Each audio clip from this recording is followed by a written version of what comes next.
Come on, that's not the right energy. How do you do this? I forget every time it's like every time I do this, I forget how to do this. How do you do this? How do you do this?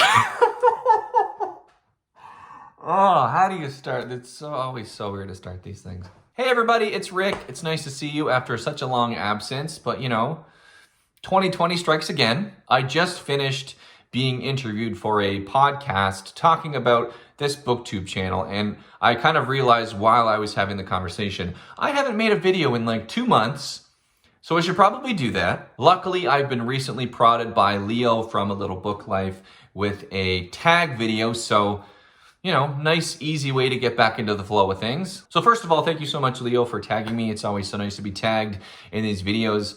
It's especially nice to be tagged by you because our reading styles line up so well. I always love your videos. Let's see if I can do the math on this thing. I'm pretty sure I was tagged by Leo. Leo was inspired after watching the original creator of the video, Steve Donahue. He made the original tag, but he was inspired to make the tag by a video he saw from Olive, of a book Olive. I think that's right. I'll put all the links down below, so if you want to check out those videos, you can. I'll figure that out in post, as they say. This is the My Favorite Fictions tag, and it comes with a comprehensive set of rules that I'm going to almost completely disregard. The idea is to pick your 10 favorite fiction titles published in the 21st century. None of them can be considered kind of canonical classics. You don't have to order them 1 through 10, but you do have to say what your favorite book is. So it's a fairly rigid set of rules that I'm going to ignore for, I think, a important reason. If I were to make an actual 10 favorite fiction books video from the 21st century, any of the books I put on there, I don't think any of those authors really need my help. So I would rather take the opportunity given to me in this video to talk about 10 of my favorite fiction books from the 21st century that aren't really talked about as much as I think they should be. I think this will make for a better video, so here we go. The first book that I'm going to talk about is The Brothers K by David James Duncan, and ironically, it's a book that I've always had a really hard time talking about. This is one of those big, sprawling family sagas that forces you to talk in kind of vague generalities that don't really say anything. It's this complex interweaving of family dynamics and politics and baseball and religion and war. It is somehow at the same time very, very interesting, very, very funny, and agonizingly sad. It's called The Brothers K because there are so many allusions to the brothers Karamazov. It's about fanaticism and faith and fate. It's about the Vietnam War. It's about betrayal. It's about individualism. It's about sports and draft dodging. It's about the seeking of mysticism and enlightenment, all told through one family's fate from the beginning of the Eisenhower years through the Vietnam War. I don't want to say any more than that because the devil is in the details of this kind of book.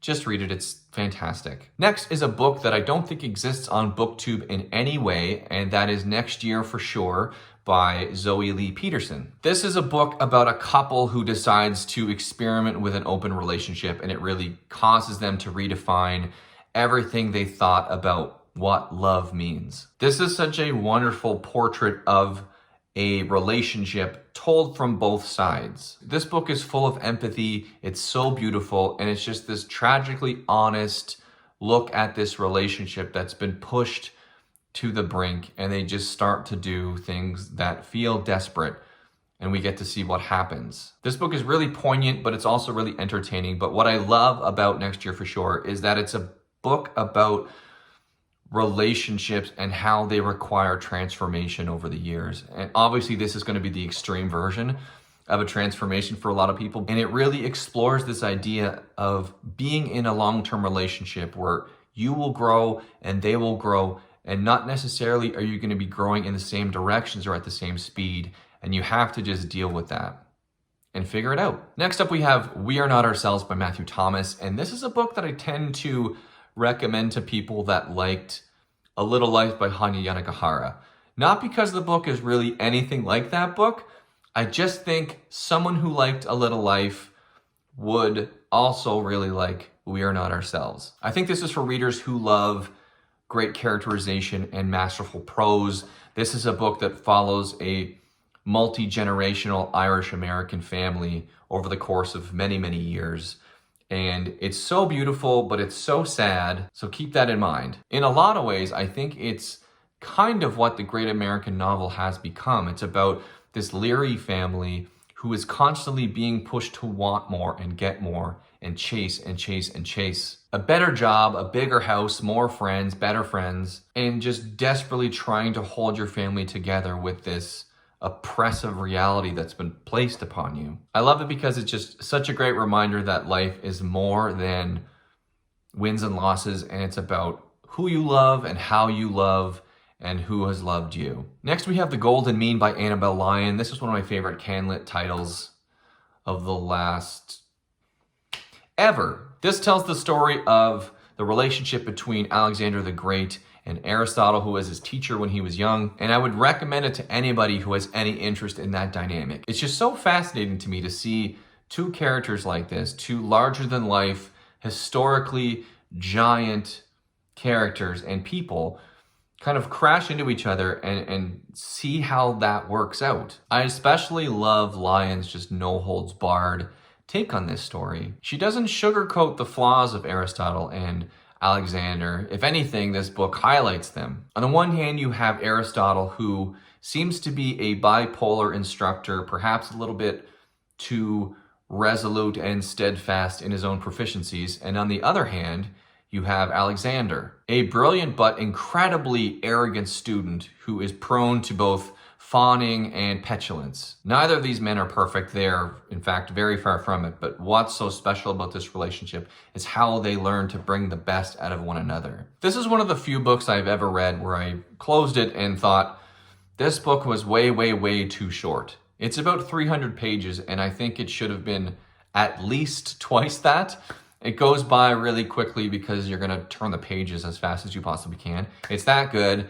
Go enjoy it. Next, we have Black Swan Green by David Mitchell. I've talked about this book briefly in the past, but I want to mention it again because I think this is a book that gets lost in David Mitchell's catalog. He's so famous for books like Cloud Atlas and The Bone Clocks and now Utopia Avenue. I fear a book like Black Swan Green is going to get lost over time, so I'm determined to not let that happen. Black Swan Green tracks 1 year in the life of a young boy named Jacob Taylor, who is, I think, 12 or 13, living in a small town in England in the early 1980s. It's told over the course of like 12 or 13 chapters, but each of those chapters almost feels like a short story because each chapter is essentially just a different moment throughout the year. It's about finding your way in a friend group that seems to want to hate you. It's about falling in love for the first time, but even more than that, it's about falling in love unattainably for the first time. It's about learning to understand the value of mementos. It's about first cigarettes and first kisses. It's about the first time you listen to your favorite band. It's about the first time someone you love dying. And all that is happening while his parents are going through this really slow, painful divorce. And it spoke to me on such an incredibly personal level as a 12 or 13-year-old boy. Like I was going through almost all of these exact same things. It's one of the best coming of age stories I've ever read, and I just wish more people read it. I just think it's fantastic. Next is probably the most popular book on this list, Oryx and Crake by Margaret Atwood. Again, I just feel like this is a book that gets lost in Margaret Atwood's oeuvre. And this was one of the most fun reading experiences I have ever had. It is hands down the best read-along experience that I ever had with people. Shout out to Laura Fry for organizing that one like 6 years ago, however long it was a long time ago. I can't think of another book that so firmly transplanted me in that world. Like, I was blown away by this book, mostly because I was coming at it with a very specific version of who I thought Margaret Atwood was. Margaret Atwood is this larger-than-life character, and she has this big personality, and especially in Canada, she is set on this stage that is just so far from everyone else. And I just thought I had the goods on her. I thought I knew who she was and what she was capable of. And then I read Oryx and Crake, and it just completely exploded every misconception that I had about her, not even realizing these were misconceptions that I had. She is such an interesting writer. She writes science fiction in a way, I honestly think her science fiction is just so leaps and bounds beyond anyone else that I have ever read. It is so literary, but it's so funny. It's so crisp, and it's so prescient, and it's beautiful, and it's strange, and you love the characters, but they also can feel so distant at times, and there's just this mystery to it that is just, I don't know how she did this. I don't know how she put this book together. This is one of those books that just feels like it came out so fully formed, so masterfully done. It just feels like it was gifted to her. Like, how could a person nail this so well? It's nuts. Next is a book I'm going to talk about that does actually follow one of the rules for this video. You're supposed to, I don't think I mentioned it earlier, you're supposed to pick at least one book that actually connects back to the person who tagged you in the video. And so for Leo, I'm going to be choosing The War of the Flowers by Tad Williams. Leo might be the only other person on the planet that I know that loves Tad Williams as much as I do. I'll fight him for that crown, but you know, it's pretty close. And yet again, this is becoming a theme of this video. War of the Flowers, I think, is the book in Tad's catalog that gets lost amidst all these massive sprawling series that he likes to write. War of the Flowers is a standalone fantasy novel. One of the few of them that you can find that's actually good. And this book is so good. If you're a fantasy fan who is craving a standalone experience, read War of the Flowers. Please read War of the Flowers. It's not the best thing that Tad Williams has written, but it's better than almost everything else that's out there because he's phenomenal and no one reads him. Just a side story. I read 3 different articles in the last week about like the top 50 fantasy series of all time or the top 100 of all time. Shout out to Chris Bookish Cauldron who made a video about that in the last couple days, which is great. And none of these lists have Tad Williams on them anywhere. What is wrong with people? Why do people not only not read Tad Williams, how are people not falling at the feet of this man? He's like, God, he writes the most incredible fantasy and science fiction, and no one seems to give a shit.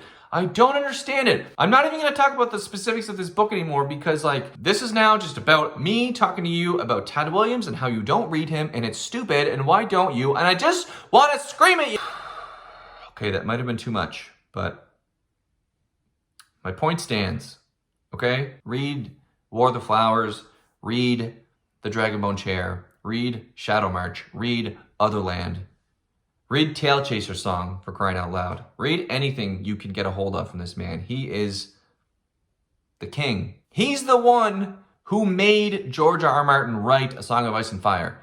George R. R. Martin read A Memory, Sorrow, and Thorn from Tad Williams, and he thought, holy shit, fantasy can actually be this good, and that's why he wrote A Song of Ice and Fire. So if you need a reason to read Tad Williams, there you go. Okay, this video is taking a little bit longer than I wanted it to, so I'm going to speed through these last 3. The next book is Where Women Are Kings by Christy Watson. This is about a couple that adopts a 7-year-old boy who's had a very traumatic and troublesome past, and it's about them learning to cope with the situation, see if they can cope with the situation. Meanwhile, Elijah, the son, his birth mother is kind of ever present throughout this story, constantly reminding them, you know, what they aren't to this boy, what they naturally can never give him. It is a challenging book.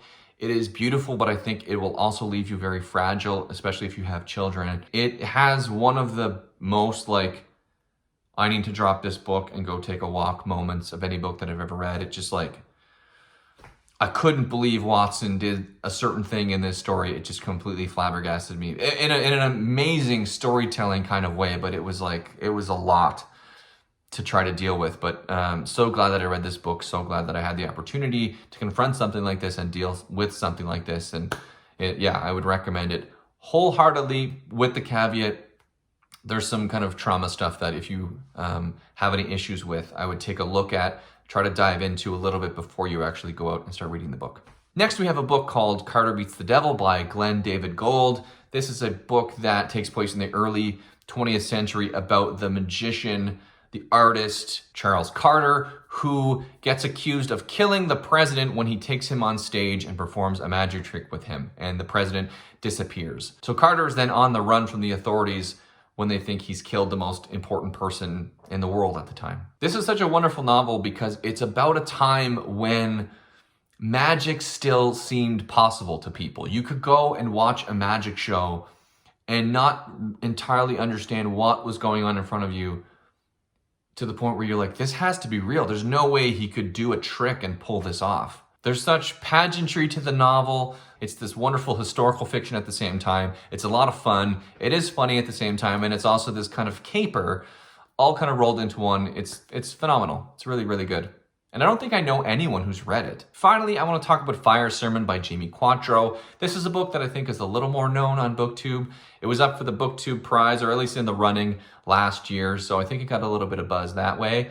But it already seems to be a book that is being forgotten about like a year or two later. This is about a couple that's been married for 20 years, and the wife starts a kind of passionate affair. But at the same time, she remains very committed to her husband. But what's fascinating about this novel is that both Maggie, who's the wife, and James, this poet that she falls for, there's a spirituality to them both. And they're trying to juggle this idea that she's cheating on her husband.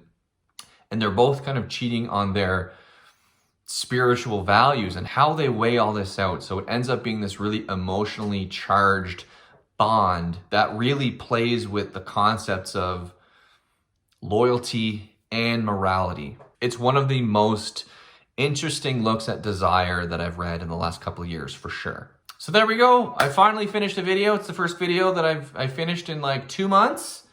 I'm gonna give myself a little pat on the back there. I'm gonna do that annoying thing where I'm not actually gonna tag anybody. If you like the tag, do the tag. Please let me know that you've done the tag. I would love to watch your video. It's so wonderful to talk to you all again. I can't wait to hear what you have to say in the comments. And this isn't the last video you're gonna see from me for a little while. I've got a couple that I'm gonna record quickly, so I will have some content coming out in the next few days. So yeah, it's nice to be back. My name is Rick, and I'll see you guys again soon. Bye.